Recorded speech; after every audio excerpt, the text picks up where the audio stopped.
ખાતેથી નીકળેલ કોંગ્રેસ ન્યાય યાત્રા લખતર ખાતે આવી પહોંચી। લખતર ખાતે કોંગ્રેસ ન્યાય યાત્રા પહોંચતા ભવ્ય સ્વાગત કરવામાં આવ્યું।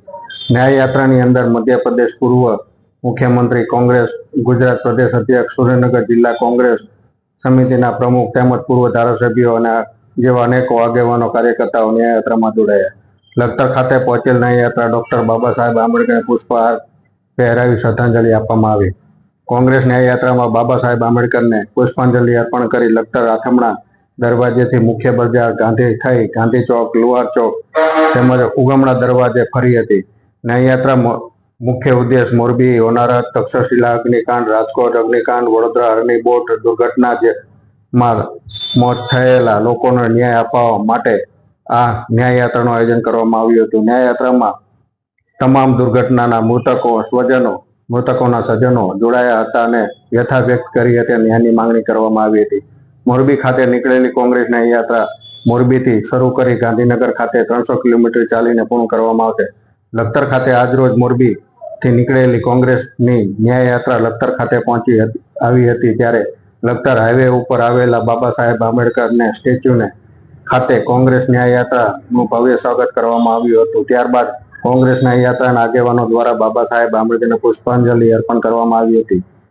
ત્યારબાદ બાબા સાહેબ આંબેડકરના સ્ટેચ્યુથી ન્યાય યાત્રા આથમણા દરવાજા થઈ ગાંધી ચોક, લુહાર ચોક અને ઉગમણા દરવાજા બહાર નીકળી હાઈવે ઉપર થઈ રાત્રિ રોકાણ કેથડા હનુમાન ખાતે કરવામાં આવશે, જેમાં આ યાત્રામાં દેશમાં છોડી મૂકેલા ફક્ત નાની નાની માછલીઓ પકડીને સંતોષ માને છે। આનાથી સાચા અને જવાબદાર વિપક્ષ તરીકે ગુજરાત પ્રદેશ સમિતિ નક્કી કર્યું છે કે કોર્ટના દરવાજા ખટખટાવવા પડે તેમજ સંસદની અંદર વિધાનસભાનો અવાજ ગજવવા પડે, રોડ ઉપર ઉતરવું પડે, જનતાને જગાડી ભ્રષ્ટાચાર ભાજપને ઉગાડી પાડવા 300 કિલોમીટરની પદયાત્રા કાઢી લોકોને જાગૃત કરે છે અને ભાજપ અને પર આકરા પ્રહાર કરતા સાથે યાત્રાના 17ના રોજ લખતર મુખ્ય બજારમાં નીકળી હતી, જેમાં ગુજરાત પ્રદેશ અધ્યક્ષ શક્તિસિંહ ગોહિલ, મધ્યપ્રદેશના પૂર્વ મુખ્ય રાજ્યસભાના સાંસદ દિગ્વિજયસિંહ, મુકુંદ વાસાણી, સાંસદ સભ્ય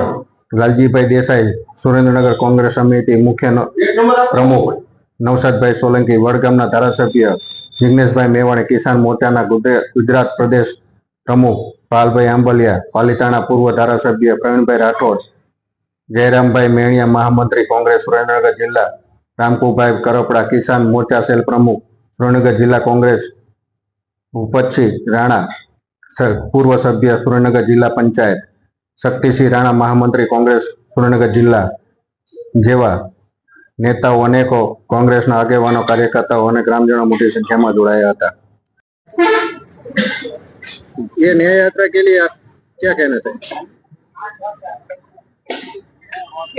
गुजरात में पिछले 35 साल से ज्यादा भाजपा का राज्य है और इस समय इन्होंने पूरे प्रदेश में नियम, कानून, नीति पूरे प्रदेश में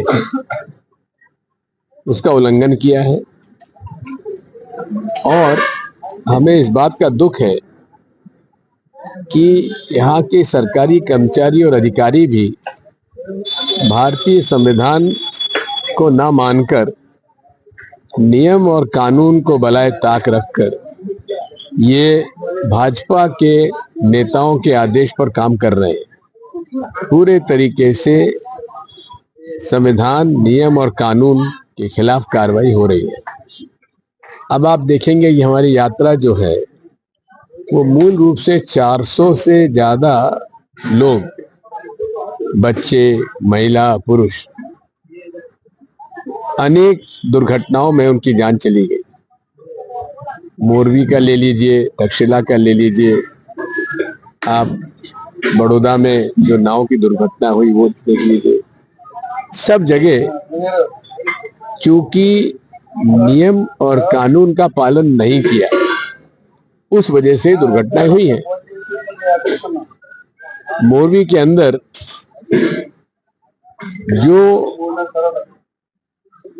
उसका पुनर्निर्माण हुआ उसमें किसी भी प्रकार से उसके टेस्ट नहीं कराए गए, जितनी क्षमता थी उससे ज्यादा लोगों को पैसे लेकर अंदर घुसा दिया, जिसकी वजह से पुल टूटा और सैकड़ों लोग उसमें उनका देहांत हो गया।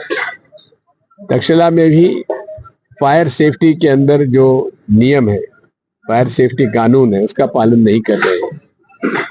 रेजिडेंशियल एरिया में कमर्शियल काम हो रहा है, उसका नियम का पालन नहीं कर रहे। इसी तरह जो बोट दुर्घटना हुई है, जितने लोग बैठाना चाहिए उससे 3 लोग बैठा लिए। आखिर ये क्या हो रहा है? जांच भी वे अपने सरकारी कर्मचारी अधिकारियों थ्रू करा रहे हैं, जिसमें जिनकी जिम्मेदारी है उन पर कोई कार्रवाई नहीं हो रही है। हम मांग करते हैं कि कोई भी सरकारी अधिकारी कर्मचारी इसमें जांच ना करे। जुडिशरी के लोग, सिविल सोसाइटी के लोग और जो प्रभावित परिवार हैं, उनमें से 2-2 प्रतिनिधि जांच समिति में होना चाहिए, ताकि ईमानदारी से जांच हो सके और दोषियों पर सख्ती से कार्रवाई हो सके। उसके लिए हमारी ये यात्रा है। ગુજરાતના લોકોની તકલીફોને વાચા આપવા માટે અમારા સેવાદળના રાષ્ટ્રીય અધ્યક્ષ શ્રી લાલજીભાઈ દેસાઈ, જિગ્નેશભાઈ, પાલભાઈ મિત્રોએ વિનંતી કરી હતી કે કંઈક એવું કરીએ કે જેનાથી લોક પ્રશ્નોને આ સરકાર સાંભળતી નથી એને સાંભળવા પડે. એમના સાથે ચર્ચાના અંતે એવું નક્કી થયું કે એક ન્યાય યાત્રા લઈને લોકોની વચ્ચે જઈએ, લોક પ્રશ્નોને એકત્રિત કરીએ અને જ્યાં પણ લોકોના મુદ્દાઓનો અવાજ ઉઠાવી શકીએ ત્યાં ઉઠાવવાનો પ્રયત્ન એક જવાબદાર રચનાત્મક વિરોધ પક્ષ તરીકે કરીએ. એના ભાગરૂપે અમારા મિત્રોએ મોરબીથી શરૂઆત કરી, કારણ કે મોરબીની હોનારત ગમે તેવા પથ્થરદિલ માણસને પણ આંસુ આપી દે એવી ઘટના હતી ને એમને આજે પણ ન્યાયનો અહેસાસ નથી થતો. ત્યાંથી રાજકોટ ટીઆરપી ગેમ ઝોનમાં નાના નાના ભૂલકાઓ બળીને ખાખ થયા હોય, એમને પણ ન્યાય હજી સુધી મળ્યો નથી. ત્યારે આ રીતે લોકોના પ્રશ્નો લઈને યાત્રા નીકળી. રસ્તામાં અનેક જગ્યાએ વરસાદ વરસતો હતો. હું અભિનંદન આપીશ આ યાત્રામાં જોડાયેલા તમામ યાત્રિકોને, કોંગ્રેસ પક્ષના કાર્યકર્તાઓ અને નેતાઓ કે લોકોની સમસ્યાઓને ઉજાગર કરવા માટે વરસતા વરસાદમાં તકલીફોમાં પણ આપણે ત્યાં કહેવાય છે ને કે पाँव में छाले होंगे फिर भी होठों पे हंसी होगी वही तेरे चाहने वाले होंगे. एम लोकोना प्रश्नों माटे पगमां छाला पड्या होय तो पण होठों पर हसी राखीने लोकोने मळीने प्रश्नो उजागर कर्या छे. હું આભાર માનીશ અમારા રાષ્ટ્રીય નેતા મધ્યપ્રદેશના માજી મુખ્યમંત્રી શ્રી દિગ્વિજયસિંહજી સુરેન્દ્રનગર જિલ્લામાં આજની યાત્રામાં જોડાયા છે. સતત ગુજરાતની વચ્ચે રહીને ગુજરાત કોંગ્રેસના એક એક કાર્યકર્તાની સાથે ખભે સે ખભો મિલાવીને અમને હંમેશા મદદરૂપ બનતા માર્ગદર્શન આપનારા અમારા સિનિયર મોસ્ટ મહામંત્રી ગુજરાતના પ્રભારી મુકુલ વાસનિકજી પણ આજની યાત્રામાં જોડાયા છે. અમારા એઆઈસીસીના બંને પ્રભારીશ્રીઓ બીએમ સંદીપજી અને રામકિશન ઓઝાજી પણ, ઉષાબેન પણ સાથે હતા. એમને અનિવાર્ય સંજોગોના કારણે વચ્ચેથી જવું પડ્યું, એ પણ જોડાયા છે. જિલ્લા કોંગ્રેસ સમિતિ સુરેન્દ્રનગરના પ્રમુખશ્રી અને ટીમ આજે સુરેન્દ્રનગર જિલ્લામાં છે.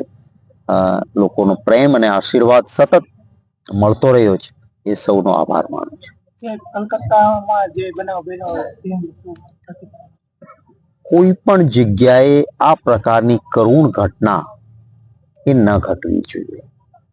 કડકમાં કડક હાથે આવા નરાધમો સામે કામ લેવું જોઈએ. ચાહે હાથરસની ઘટના હોય, ચાહે ગુજરાતમાં થયેલા રોજે રોજના સ્ત્રીઓ પરના અત્યાચારના બળાત્કારના ગુનાઓ હોય. રાજકારણ એના પર ન હોઈ શકે. રાજકારણથી ઉપર ઉઠીને માનવતાના ધોરણે સૌએ આ દ્રષ્ટિઓથી જોવું જોઈએ અને અતિશય કરુણ ઘટના ઘટી છે. ત્યારબાદ એક વિદ્યાર્થીઓની સાથે પણ મારકૂટ થઈ અને ત્યાં હિંસા ફાટી નીકળી છે, તે અંગે શું?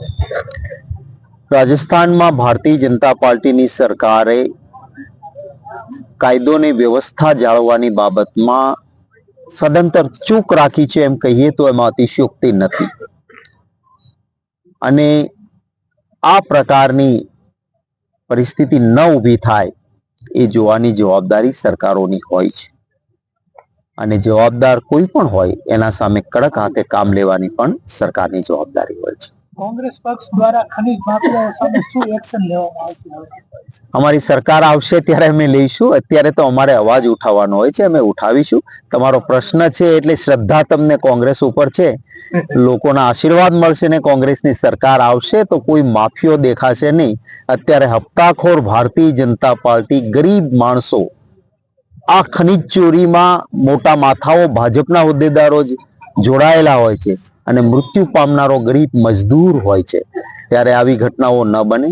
પ્રજાની તિજોરી આ રીતે ખનીજ છે એના પર જનતાનો અધિકાર છે, સરકારની તિજોરીનો અધિકાર છે, જેમાંથી લોકોનું કલ્યાણ થવું જોઈએ.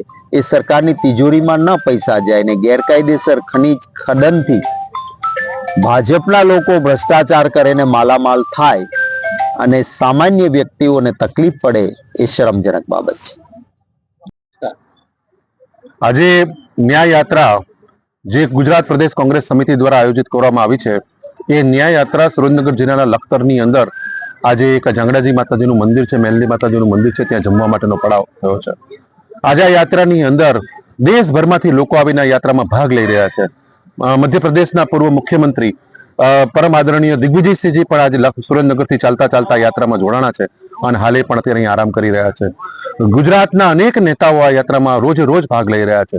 ત્યારે દેશના અને ગુજરાતના લોકોને એક આશા બંધાણી છે કે આજે કોંગ્રેસનો કાર્યકર્તા જે રીતે અન્યાય સામે ઝઝૂમી અને ન્યાય માટેનો હુકાર કરી રહ્યા છે, એનાથી દેશના યુવાનોને, દેશના ખેડૂતોને, આપણા ગરીબ લોકોને, વંચિત લોકોને આજે ન્યાય માટે સંઘર્ષ કરવાની એક મોટી પ્રેરણા પ્રાપ્ત થઈ છે. સુરેન્દ્રનગર જિલ્લાની વાત કરું તો તમને અહીંથી જે અમારા લખતર દસાડામાંથી જે કેનાલો પસાર થાય છે, એ કેનાલોમાંથી જે પાણીનો રિસાવ થઈને જે જમીનમાં ક્ષાર લાગી રહ્યો છે, એના કારણે સેંકડો હેક્ટર જમીન આજે બરબાદ થઈ છે. ખેડૂત આજે પાયમાલ થઈ રહ્યો છે. જ્યારે એને જરૂર હોય ત્યારે એને પાણી મળતું નથી, જ્યારે એને જરૂર હોય ત્યારે એને ખાતર મળતું નથી, અને મહા મહેનતે જ્યારે પોતાનો પાક લે છે ત્યારે એને પૂરતા ભાવ મળતા નથી. આ પ્રકારે ગુજરાતનો, દેશનો ખેડૂત એ બરબાદ થઈ રહ્યો છે. આજે ન્યાય ઝંખી રહ્યો છે.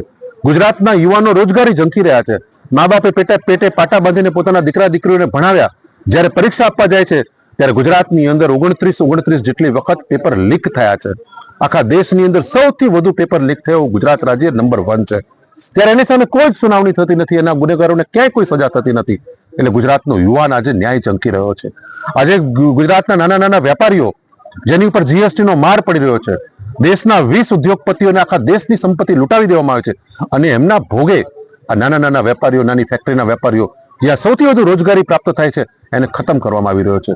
આમ બધી જ રીતે પછી દલિત હોય, આદિવાસી હોય, ઓબીસી હોય, સવર્ણ ગરીબ સમાજ હોય, બધા જ લોકો ભારતીય જનતા પાર્ટીના 30 વર્ષના કુશાસનથી એ આજે પીડિત છે અને ન્યાયનો હુકાર કરી રહ્યા છે. આજે અમે ભારતીય જનતા પાર્ટીના અત્યાચાર અને અન્યાયના પાપનો ઘડો લઈ અને આજે અમે અત્યારે અહીંથી નીકળી રહ્યા છીએ અને 23 તારીખે ગાંધીનગર જઈ આ ભારતીય જનતા પાર્ટીનો પાપનો ઘડો અમે ત્યાં ફોડીશું અને એ જ દિવસે અમે ભારતીય જનતા પાર્ટી સામે છે ને રણસિંગો ફૂંકીશું. 2027ની અંદર ગુજરાતની જનતાના સાથે, ગુજરાતના નાગરિકોની સાથે ભારતીય જનતા પાર્ટીનું નામો નિશાન મટાવીશું અને ગુજરાતની જનતાનું ન્યાયનું રાજ સ્થાપિત થાય એના માટે અમે પરિશ્રમ કરીશું, એના માટે અમે સંઘર્ષ કરીશું.